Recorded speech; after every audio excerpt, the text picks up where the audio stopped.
Her på Slotsvænget er vi ambitiøse, og det betyder, at vi ønsker at blive en af Danmarks bedste bosteder. Og det fordrer også, at vi bliver en af Danmarks bedste arbejdspladser. Slotsvænget er et socialpsykiatrisk bosted for mennesker med svære psykiske problemstillinger. Og vi er et døgndækket tilbud, der har 28 lejligheder. Vi har også tilknyttet lidt andre beboere, som er fraflyttet Slotsvænget. Jeg hedder Olga, jeg er psykolog, jeg er også stemmehører, og jeg er også tidligere patient. Jeg fandt en vej ud, og i dag arbejder jeg med at hjælpe andre at finde vejen.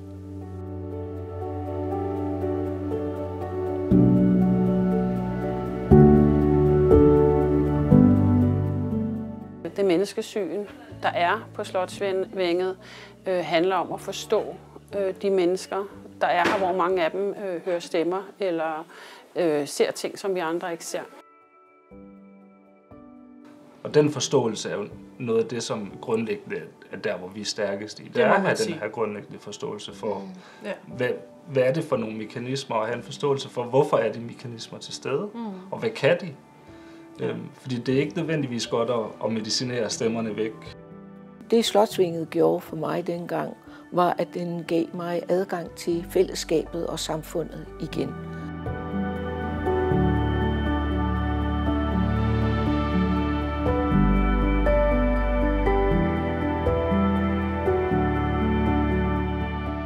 Ord som psykose eller paranoia siger jo egentlig ikke så meget om det, der ligger bag. Det er jo egentlig bare et udtryk for, hvad der foregår. Så det her med sammen med beboerne at finde nye ord og nye udtryk for de oplevelser og følelser, som der faktisk er på spil, er enormt værdifuldt. Fordi det giver ordet tilbage til den, som har oplevelsen. I vores daglige arbejde, der vægter vi, at vores borgere bliver set, hørt og forstået og anerkendt. Vores faglighed og metoder bygger på, at vi sammen i samspil finder det, der gør, at livet bliver meningsfuldt.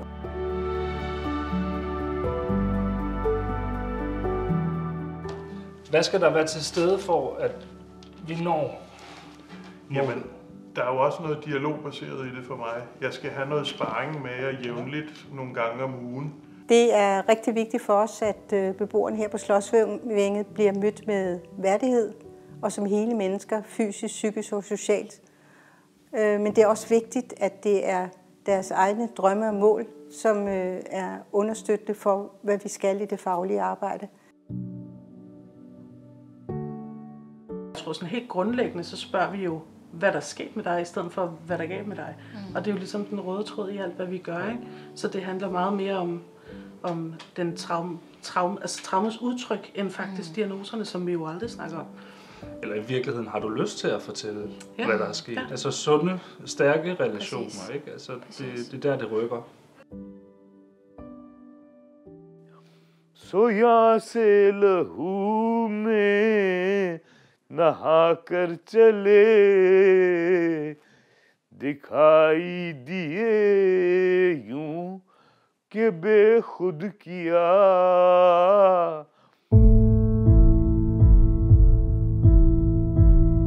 Vi vil jo ikke bare have, at folk skal leve, vi vil også gerne have, at folk skal have livskvalitet, altså et godt liv.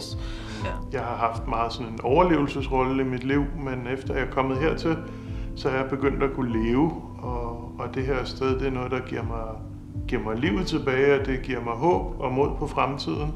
Jeg har fået energien, jeg har fået lysten til livet, og jeg har ligesom fået livet tilbage her. Her på Slotsvænget er vi personalet et stort vi, og det betyder, at vi har en flad organisationsstruktur, og på den måde et ønske om, at alle kan bidrage til borgernes gode hverdagsliv. Vi har en fælles forståelse, og det gør også, at vi er en meget, meget stærk personalegruppe. En af vores kerneværdier herude er jo selvbestemmelse, som vi gør jo virkelig os umage med at sørge for, at det er borgeren, der bestemmer, hvad er det, der giver mening at fortælle og dele med andre, ikke? De bestemmer jo selv, hvad der er værdifuldt for dem. Hvad er det gode liv for dem? Jeg er kommet tilbage til nogle ting, som jeg har været væk fra i mange år. Noget med at prøve at se på, hvad vil jeg med mit liv? Det har jeg ikke kunnet se på i mange år, fordi jeg har haft den fortid, som jeg har haft. Så inden for de næste 6 måneder, der kunne jeg også godt tænke mig lidt at sætte mig ned og snakke med om. er der nogle muligheder for mig? Er der noget, jeg kan se på? Er der noget, jeg kan gøre? Sådan så min tilværelse måske kunne blive lidt større. Ja, hvad kan livet tilbyde mig? Jeg har jo ligesom været væk fra verden i de små 20 år.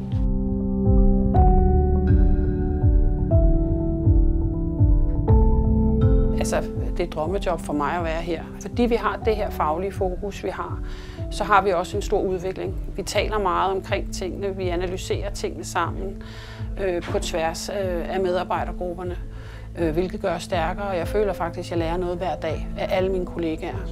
Lærer jeg noget nyt, eller tænker jeg nye tanker? Man skal kompetenceudvikles her på Slotsvænget, og man skal uddannes til at kunne alt det, vi bruger i hverdagen. Og det er alt fra åben dialog til NADA, til viden om medicin, til traumeforståelse, til stemme- og paranoia-forståelse. Den viden skal omsættes til hverdagspraksis og få værdi for borgerne. For mange år siden, da jeg startede her, så var vi 3 faggrupper, og nu er vi mere end 10 faggrupper. Før jeg mødte Jørgen, som var forstander her på Slotsvænget, så havde jeg været i mange år, 10 år i psykiatrien, hvor jeg var betragtet som kronisk uhelbredelig syg. Jeg mistede alt, som havde betydning for mig.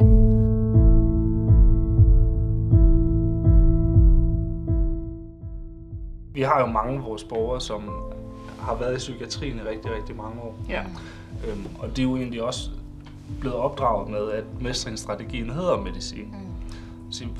Så vi prøver jo virkelig at se, om vi ikke kan lave nogle bevægelser i en anden retning. Og samtidig også med en anerkendelse af, hvis det er det, der er det rigtige svar for dig, så er det det, der er det rigtige svar for dig. Vi anerkender, at medicin er der, den kan noget, men det er ikke, vores overbevisning ligger ikke i, at det er medicin, der løser problemerne.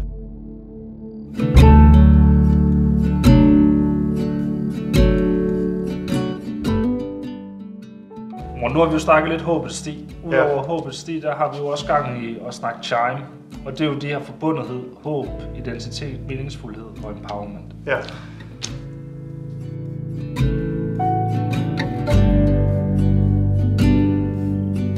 Der er mange forskellige faglige uddannelser bag os, også medarbejdere.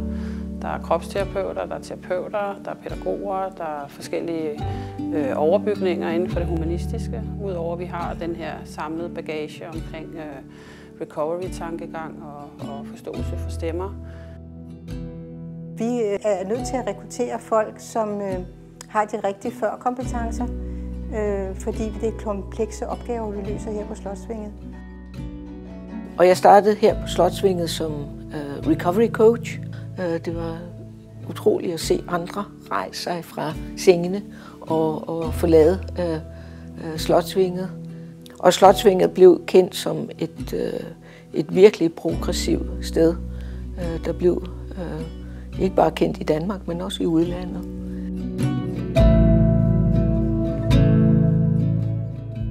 Hele denne her samlede forståelse er jo det, der skal gøre, at borgerne bliver understøttet i deres hverdagsliv. Man kan være i affekt, uden at der er nogen, der skal gøre alt muligt, eller tvangsindlæggelse. Og som vores historik i forhold til, at vi ikke rigtig har nogen magtanvendelse, fordi at vi er så dygtige til low arousal, og det er noget, vi praktiserer, det er noget, vi gør os umage med at bruge hele tiden. Vi trækker på medmenneskelige relationer, tålmodighed, nærvær, ro. Vi trækker på viden, vi trækker på evidensbaseret viden, også om, at mennesker kan komme sig. Jeg fik at vide som patient, at det kunne ikke nytte noget at tale om livshistorien og gå til psykolog i det hele taget. Men vi kan hjælpe folk langt bedre ved at støtte dem i at finde mening med galskabet, hvis man kunne sige det. Jamen her er det vigtigt, at man må have, altså alle de følelser, som man som menneske har, er lovlige at have her. Vi bliver ikke bange for det, og fordi vi er meget rummelige i forhold til det. Beboerne er faktisk også meget rummelige over for hinanden, fordi det er sådan, vi er i verden her. Man må have de følelser, som man nu engang har som menneske. Der er plads til at leve og være. Ja. Men der skal være plads til, at man har det, som man har det. Jeg hører stadig stemmer, men formålet er ikke at komme af med mine stemmer. Det er at forstå dem.